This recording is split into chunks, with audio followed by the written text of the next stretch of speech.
मंदिराच्या आपण अगदी जर स्केलवरती बघितलं तर त्याला भव्य मंदिर का म्हणलं जातं, तर आतापर्यंत सगळ्यात मोठं हिंदू मंदिर हे म्हटलं तर अंकुरवटचं मंदिर आहे, हिंदू मंदिर आहे, ते सगळ्या देवदेवतांचं मिळून आहे. पण त्याची एरिया ही 8,40,000 स्क्वेअर मीटर आहे. त्याच्यानंतरचं दुसरं मंदिर आहे ते विष्णू मंदिर आहे रंगनाथ स्वामींचं विचनापल्लीमधलं, आणि विष्णू मंदिर आहे त्याची एरिया ही 6,40,000 स्क्वेअर मीटर आहे. आणि हे तिसरं मंदिर आहे की ज्याची एरिया ही 4,40,000 स्क्वेअर मीटर आहे. त्यानंतर चौथं मंदिर म्हटलं तर आत्ताचं जे आपण हे म्हणतो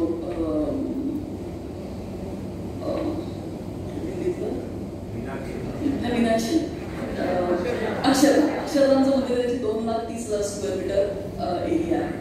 तर म्हणजे आत्ताच जर आपण ते बघितलं असेल त्याच्या दुप्पट एरिया येते ही साधारणतः, एवढा त्याचा पूर्ण मिळून परिसर आहे किंवा त्यांचा पूर्णपणे एरिया आहे, एवढा मोठा मंदिराचा सगळा एरिया येतो.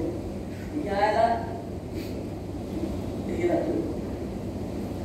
या ठिकाणून आतमध्ये येण्याकरता हा पिलग्रिम फॅसिलिटेशन सेंटर किंवा भक्तांच्या आतमध्ये आल्यानंतरच्या सोयी अशा पद्धतीच्या करताचा हा कॅम्पस आहे. आणि या याच्यातून इथून येऊन हा असा दर्शनार्थींचा मार्ग आहे आणि इथून आतमध्ये यायचं ही पूर्व दिशा आहे आणि या बाजूने बाहेर येते दक्षिण दिशा आहे.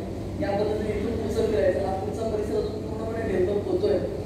या इथून बाहेर पडल्यावर तिथं सप्तऋषींचं मंदिर आहे या सगळ्या याच्यातनं, आणि या पूर्णपणे परकोटाच्या सुद्धा याच्यात मिळून अनेक मंदिर आहेत. त्याच्यात गणपतीचं मंदिर आहे, त्याच्यात सूर्य मंदिर आहे, त्या ठिकाणी शबरी मातेचं मंदिर आहे, अन्नपूर्णा मातेचं मंदिर आहे.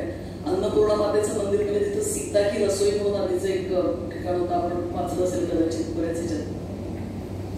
या ठिकाणी त्यांनी आत्ताचं ह्या मंदिराचं नवीन किचन तिथं बनवलेलं आहे. आणि तिथे एक सीता की कुपी म्हणून तिथली एक विहीर होती त्या ठिकाणी.